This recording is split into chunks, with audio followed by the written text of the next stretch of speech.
பாட்டு எழுந்து உட்காந்து சாப்பிடு. வா, கைப்பிடி கைப்பிடி கைப்பிடி கைப்பிடி.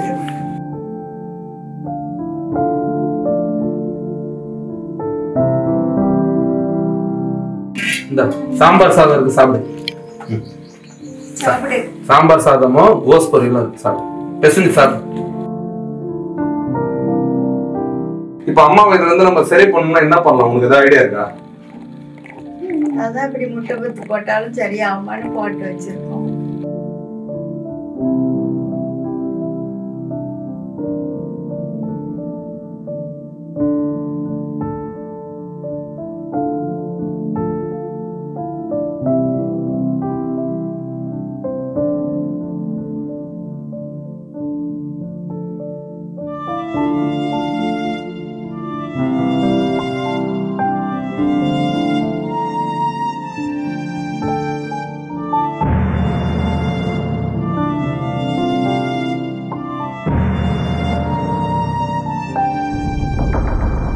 நன்றிலாம் சொல்ல பிரிக்காதீங்க. அம்மா சூப்பரா சரியாகணும். அம்மாவை கூட்டு போயிட்டீங்கன்னா நான் மாசம் மாசம் என்னோட சப்போர்ட் பண்ணுவேன்.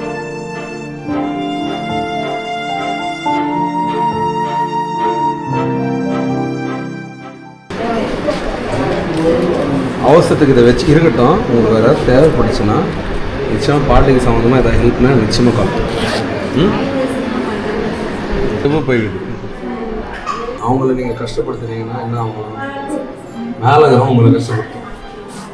முடியாத மனநிலைங்க, உடம்பு சரியாது, கண்ணும் தெரியலன்றீங்க. இந்த டைமில் நீங்கள் கோவப்படாதுன்றீங்கன்னா உங்களுக்கு எனக்கு தெரியுது நீங்கள் ஏன் கோவப்படுறீங்க. உங்களால முடியல, குடும்பத்துக்கு எல்லாத்துக்கும் இங்கே இருக்கிறது முடியுதா? முடியல. அதுலேயே நீங்கள் உங்களோட அன்பாக கொஞ்சம் பேசுங்க. ஏன்னா உங்கள் இடத்துல நான் இருந்தால் நானும் கோவப்படுவேன். கோவப்படாதுன்னு ஆனால் கோவப்பட்டீங்கன்னா அவங்க இல்லை போவோம். இதே மாற்றி வெளியே எங்கேயாவது யார்கிட்டே காட்டலாம். ஆனால் இந்த சூழலை நிராயுத பாணியாக நிற்கும் போது அவங்ககிட்ட கோவத்தை கட்டணும். என்ன சொல்கிறேன் சொல்கிறேன், உங்களுக்கு ஒரு உடம்பு சரினாலும் உங்களுக்காக ஓடி கிடப்பது முதல்ல உங்கள் அம்மா தான். வேறு யாரும் உங்கள் வீட்டுக்காரர் வர மாட்டாரு, வேறு யாரும் வர மாட்டாங்க. அவங்க தான் வருவாங்க. இன்னும் எவ்வளோ நாள் நடக்கும்? சரியா? ஏதாவது ரொம்ப தொல்லை தலைவலி இருந்துச்சுன்னா என்கிட்ட சொல்லுங்கள். உங்களுக்கு தான் வேணும், தலைவலி மருந்து வேணும், மாத்திரை வேணும், உடம்பு சரியில்லை, எதுவும் சொல்லுங்கள். சரியா? பார்த்துக்கிறியா?